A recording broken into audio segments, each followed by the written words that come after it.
Hey everybody, welcome back to Auto Scholar with Mr. B. I'm Mr. B, and today we have this 2008 Volkswagen Beetle with the 2.5 engine in it, automatic transmission. We're going to do an oil change. Now, if you have a Jetta, if you have a Golf, or you have a Passat, any other Volkswagen with the 2.5 inline 5 engine, this oil change video will be for you.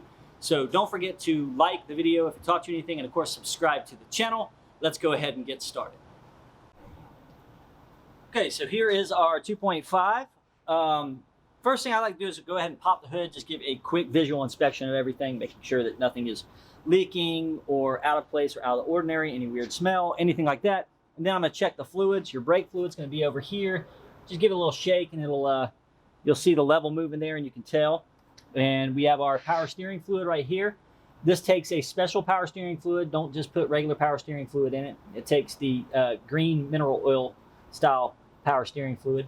You can take a large screwdriver or a coin and you can loosen this, check that. You want to check your coolant and you want to check your windshield washer fluid. Go ahead and top that up. Also, before we go ahead and lift this thing up and get the oil draining, I'm going to go ahead and take the oil cap off. And what this will do is, with the PCV system on this car, if you don't take the oil cap off, it can lead to the oil not draining out of there very quickly. So we're going to go ahead and take that off, and it's going to let the air escape the engine when we drop the oil, and that's going to help getting the oil out as quickly as possible. Okay, so the first thing we do here on this, the Beetles, they have a small pan right here. It takes a Torx 25 right here. Now yours might be a little different if you have a Jetta or a Golf.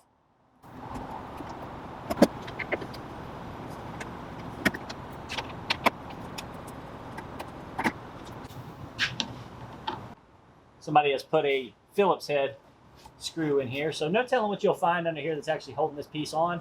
And you may find that this piece isn't even on there at all. You could also be missing the pieces that hold this piece on here, this plastic piece right here and here. This is just for aerodynamic stability and fuel economy, and of course keeping junk off the engine. Okay, once we have the little skid plate off, here is our filter housing. So there's a couple of things about this filter housing you need to know. First of all, it's made out of plastic. They're kind of brittle. Volkswagen recommends a special tool for two things. One, to drain this filter housing with oil. I'm going to show you how to do that without that. And two, to also remove that, which I can show you how to do that as well. Now you have a little protective cap right here that you have to take off. And it's got a little plastic string holding it on, and you're going to see right here there is a red nipple. It almost looks like a brake bleeder, and so if you press this in and kind of cock it to the side, you can drain this filter housing without, when you take this down, there's going to be a whole lot of oil come out if you don't do this step. Now this step is optional, however I do recommend it, especially if you're on your back in your driveway and this thing's going to let oil everywhere. You know, this is a very better controlled way to drain the filter. So what I do is I take a pretty decent sized Phillips head screwdriver. Just get on the hole here. You're going to press it in and poke it to the side. And it's going to cock up into that housing. And then you're going to see the oil come out here. And that's going to drain. Just go ahead and let that drain. All right, and as this comes to a stop, we're going to grab that and we're going to pull it straight out. Okay, just get you a pair of needle nose and you pull it straight out and you'll feel it pop back into place. Definitely don't want to miss this step, because if you leave that the way it is going to leak. Okay, now let's talk about the different filter styles that we have here and how we get these off. The filter here, Volkswagen recommends a special cup style filter wrench. It goes on there and it fits this grooves in here perfectly. And that's really the best way to do this. However, I don't have that tool, and chances are you probably don't either. So I'm going to show you a different way. You can get the claw style plier wrench, put a rag around it, okay, and turn this. This is fragile, so you don't want to squeeze too hard and turn this off. Or I use this is what I use. Sometimes you can get on here with one of these band styles, sometimes you can't.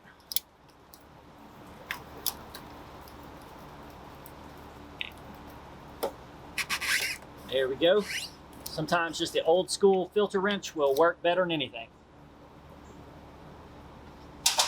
We take this down, we should have a little bit of residual oil in here. Not much, but if we didn't drain it, it would be pouring oil all over the place right now. That's a lot less than would have been there if we would have drained it out. It's about a whole quart that comes out.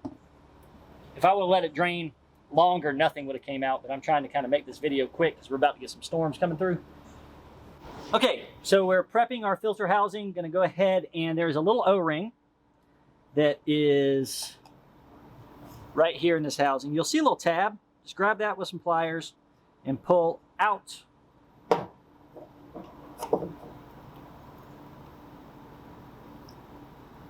Right here, and this is the tab that I was telling you guys about, and that faces up, okay?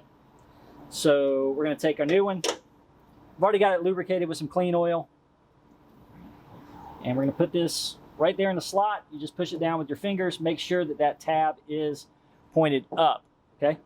Then we're gonna take our filter cartridge here, and just, you'll feel it kind of hit the bottom, and you're good to go. So now we're gonna go ahead and screw the filter housing back on. Make sure it goes on straight. Make sure you don't have anything caught in there. And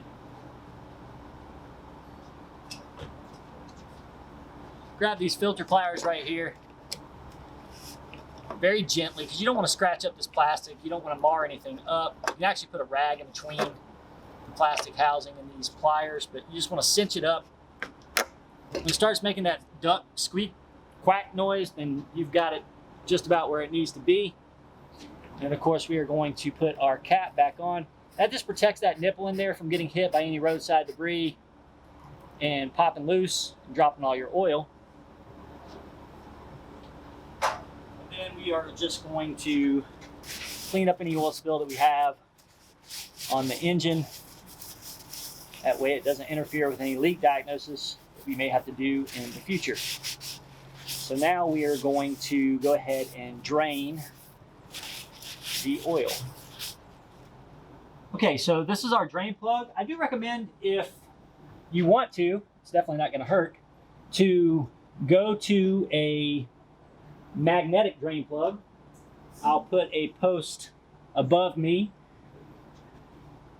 showing about that. It's a 19 millimeter on here. Some of these may have a hex head, 8 millimeter hex head, 6 millimeter hex head, just depending on which model of vehicle that you have. And these will have a crush ring. I do recommend replacing the crush ring every time you change the oil. It's just an extra step. I can tell this plug has been over tightened because it's a little tough coming out.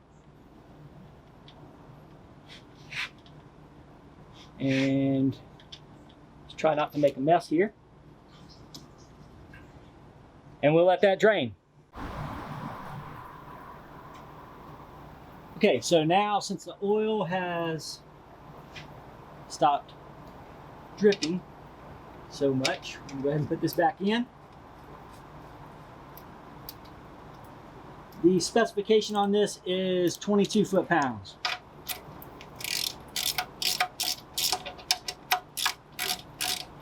Or good and tight, you know, if you don't have a torque wrench.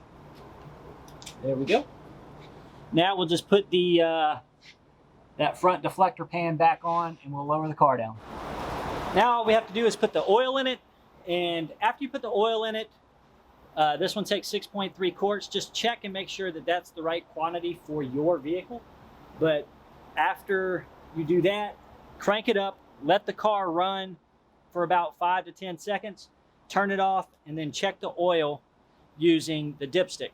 Now, also, you want to check underneath the vehicle, make sure you're not dripping anything, and then you should be good to go. Okay, everybody, that does it for our really quick oil change on this new Beetle. So give me a like if this taught you anything, and of course, subscribe to the channel. I have a lot of Volkswagen content, and I'm making more and more along with some other content. Also, I'm starting a new class here pretty soon, so I will be starting to make some more basic videos. So if you're wanting to learn more about cars, this is a really good channel to subscribe to. Plus, all ad revenue goes to my students in forms of scholarships, so that's pretty cool as well. And find me on Facebook, Instagram, Twitter, VK under Auto Scholar with Mr. B. And we'll see you next time on Auto Scholar with Mr. B.